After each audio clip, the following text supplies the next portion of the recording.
Hello to all. So in this video we will discuss what are DDL commands and what are DML commands. ठीक है, तो पिछली video में हमने ये डिस्कस किया था कि क्वेरी कैसे बनाते हैं विजार्ड में और डिजाइन व्यू में.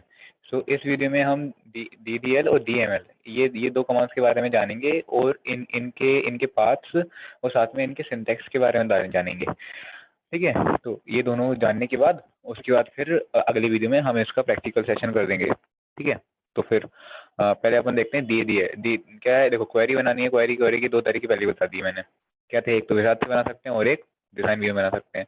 एक और मेथड होता है एसक्यूएल बनाने का. वो मतलब ऐसा रहता है जैसे कोडिंग. एक आप कह सकते हो कोडिंग भी नहीं कहेंगे, लेकिन हाँ आप कह रहे हो कि कुछ कोड्स लिखने पड़ते हैं या एक लैंग्वेज लिखनी पड़ती है जो बहुत ही आसान होती है. एसक्यूएल लैंग्वेज अपन को लिखनी पड़ती है, जो कि मैंने आपको पहले ही बताया था. ठीक है, एसक्यूएल लैंग्वेज बहुत आसान होती है. ठीक है, स्ट्रक्चर क्वेरी लैंग्वेज का वो होता है फुल फॉर्म. ठीक है, तो एसक्यूएल लैंग्वेज. ठीक है, क्वेरी लैंग्वेज. ठीक है, तो ये वाली लैंग्वेज है, ये जो लैंग्वेज है इसका हम यूज करते हैं. ठीक है, इसका हम क्या करते हैं? यूज करते हैं. ठीक है, क्वेरी बनाने के लिए इस लैंग्वेज का. Structure query language. Structure query language में ये दो पार्ट होते हैं. एक होता है डीडीएल कमांड और एक होता है डीएमएल कमांड. ठीक है, तो डीडीएल कमांड्स क्या होता है? उसका फुल फॉर्म होता है डेटा डेफिनेशन लैंग्वेज. मैंने पिछले वीडियो में बताया था, शॉर्ट फॉर्म डीडीएल. ठीक है, जो क्या होता है? डिफरेंट इंस्ट्रक्शंस इन डेटाबेस. अब इसका मतलब क्या है? डिफाइन करता है, मतलब कि जैसे एक टेबल है. ठीक है, एक टेबल में अपन डेटा एंटर कर सकते हैं, मतलब रिट्रीव कर सकते हैं, मॉडिफाई कर सकते हैं और डिलीट कर सकते हैं. ये चार चीजें अपन कर सकते हैं. अगर मान लो मैंने डेटा में एक कोई सी कॉलम ही डिलीट कर दी, तो डेटा का स्ट्रक्चर बिगड़ जाएगा ना. स्ट्रक्चर मतलब क्या होता है? रोज का नंबर, रोज का नंबर और कॉलम्स का नंबर. अगर रोज का नंबर, रोज रोज या कॉलम्स, इन दोनों में से किसी का नंबर बिगड़ता है तो उसका स्ट्रक्चर खराब हो जाता है. और मान लो अगर पूरी की पूरी टेबल में से ही मैंने, मतलब पूरी की पूरी, या तो मैंने टेबल बना दी या पूरी की पूरी मैंने टेबल ही डिलीट कर दी, या उसमें से मैंने कोई कॉलम हटा दी या उसमें से मैंने कोई कॉलम जोड़ दी. ठीक है, तो ये सारी जो चीजें हैं ये सारी आती हैं डीडीएल कमांड्स में. किसमें आती है? डीडीएल कमांड्स में. ठीक है, तो ये क्या है? टेबल का स्ट्रक्चर डिफाइन करती है वाली ये लैंग्वेज. ठीक है, स्ट्रक्चर क्वेरी लैंग्वेज. मैं बार बार कह रहा हूँ, याद रखना है इसका फुल फॉर्म. DML command. अब दूसरी होती है डीएमएल. डीएमएल क्या होती है? टेबल का स्ट्रक्चर डिफाइन नहीं करती. मान लो अगर 3 रो हैं, तो मैंने मान लो एक क्वेरी अप्लाई करी. क्वेरी अप्लाई करने के बाद भी उतनी रो और उतनी कॉलम रहेंगे मेरे में, और मेरा टेबल में कोई डिफरेंस नहीं होगा. बस मेरे डेटा में डिफरेंस हो सकता है, मेरा डेटा आगे आगे पीछे हो सकता है. ठीक है, तो डेटा मैनिपुलेशन लैंग्वेज. ठीक है, इसका फुल फॉर्म है डिलीटिंग, अपडेटिंग, मॉडिफाइंग, इंसर्टिंग. ये सारी चीजों के लिए डेटाबेस यूज होता है. ठीक है, उसके बाद कॉमन डीएमएल कमांड्स ये कौन कौन सी होती हैं मैं बताता हूँ. ये होती हैं सिलेक्ट, अपडेट, डिलीट, इंसर्ट. ये चार ही कमांड पढ़नी है हमको, कोई सी नहीं पढ़नी. तो पहले क्रिएट का अपन सिंटैक्स देख लेते हैं. तो क्रिएट का कौन सा सिंटैक्स होता है? क्रिएट का सिंटैक्स होता है क्रिएट, फिर स्पेस, स्पेस आई है यहाँ पे बीच में. ठीक है, फिर टेबल, टेबल का नाम अपन कौन से टेबल में अप्लाई कर रहे हैं, फिर स्पेस, फिर टेबल नेम, कौन सा टेबल का नाम है यहाँ पे, अकेला टेबल लिखना है. यहाँ पे टेबल का नेम मैंने इसको लिख रहा है कि ये जो वैल्यू चेंज हो सकती है. फिर स्पेस, फिर ब्रैकेट, यहाँ ब्रैकेट लगा हुआ है. फिर यहाँ पे कॉलम, पहला कॉलम का नेम, फिर उसका, फिर यहाँ पे स्पेस है बीच में. ठीक है, यहाँ पे स्पेस, डेटा टाइप, फिर कॉमा, फिर कॉलम का नेम, फिर स्पेस, फिर डेटा टाइप. तो ये इसका सिंटैक्स है. ठीक है, ऐसा का ऐसे सिंटैक्स एनसीईआरटी स्टडी मटेरियल में दे रखा है. ठीक है, मैं आपको दिखाऊं तो. ठीक है, यहाँ पे देखो, simple calculation can be done. ठीक है, ये तो ऑपरेटर्स वाला आ गया. सिलेक्ट कमांड बाद में, अभी बाद में बताएंगे डीएमएल में. ठीक है, ठीक है, ठीक है, ठीक है. ग्रुपिंग बता रहे हैं, अपडेट बता रहे हैं, कौन सा जाता है. ठीक है, ठीक है ना. तो इसकी इसका इसका उसका फिर आती है. फिर अभी अपन देखो, ये जो थी, ये क्रिएट टेबल, ये कौन सी थी, DDL कमांड थी, ठीक है। ये इंसर्ट कौन सी है, ये है DML कमांड, ठीक है। ये कैसे कहाँ काम करती है, क्योंकि क्या है कि ये सारी जो ये वाली है, क्रिएट वाली, इंसर्ट वाली, ये सारी तो हमको है ना टूल्स में जाके फिर एसक्यूएल में जाना पड़ता है। ये सारी उधर काम करती हैं। और जो सिलेक्ट कमांड रहती है, सिलेक्ट कमांड, वो काम करती है create query and SQL view वाले ऑप्शन में जाके। तो वो हम अगले वीडियो में डिस्कस करेंगे, जो कि प्रैक्टिकल सेशन होगा तब। तो अभी सिंटैक्स समझ रहे हैं। तो पहले अपन तो इंसर्ट का सिंटैक्स, इंसर्ट काय के लिए यूज होती है, कमांड को कि मतलब कोई डेटा आपको इंसर्ट करना है, ठीक है, रो इंसर्ट करनी है, डेटा वही होता है। उसके बाद फिर क्रिएट कमांड टेबल को क्रिएट करने के लिए होती है, ठीक है। तो syntax, insert into table name values value 1 value 2 value 3। अब देखो, इंसर्ट फिर स्पेस फिर इनटू आ जाएगा, किसमें इंसर्ट करना है, फिर उसके बाद स्पेस फिर टेबल नेम, फिर आएगा स्पेस फिर वैल्यूज। ये वैल्यूज वैसी होंगी। अब वैल्यू 1 क्या है, पहले मान लो आपको यहाँ पे लिखना है, मान लो आपकी एक टेबल है, टेबल में आपको मान लो 2 कॉलम है, एक में नाम लिख रखा है और एक में लिख रखा है क्लास लिख रखी है। तो यहाँ पे आपके लिखो, यहाँ पे आप वैल्यू 1 रखोगे।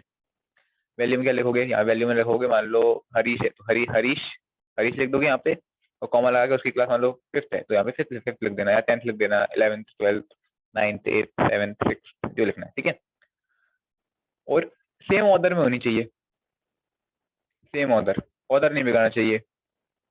ऐसा नहीं होना चाहिए कि मान लो मेरे टेबल में 2 ही कॉलम है और मैं यहाँ पे 3 वैल्यूज इंसर्ट करता हूँ। अब DBMS को पता ही नहीं है भैया तीसरी कौन सी है ना, कॉलम। इसलिए जो जो जितनी कॉलम्स है टेबल में उतनी ही इंसर्ट करनी देता, उसे सिलेक्ट कमांड आ जाता है। सिलेक्ट कमांड रिट्रीव के लिए यूज होती है। ये जो ये एक इकलौती ऐसी कमांड है जो कहाँ पे यूज होती है, जो होती है क्वेरी फिर एसक्यूएल में जाके, query create query and SQL में जाके यूज होती है। बाकी सारी टूल्स फिर एसक्यूएल में जाके होती हैं रन, ठीक है। तो ये हमको मान लो हमने कोई क्राइटेरिया इंसर्ट किया, उसके बाद जो हमें रिजल्ट मिलेगा वो इसके साथ मिलता है। ये कोई अपडेशन, इससे कोई अपडेशन नहीं होता, इससे कोई मॉडिफिकेशन नहीं होता, इससे कोई डिलीशन नहीं होता, इससे कोई एडिटिंग नहीं होती। इससे ना इस ये बात दिखाती है हमको कि ये मान लो एक क्लास है तो एक क्लास में इतने बच्चे हैं।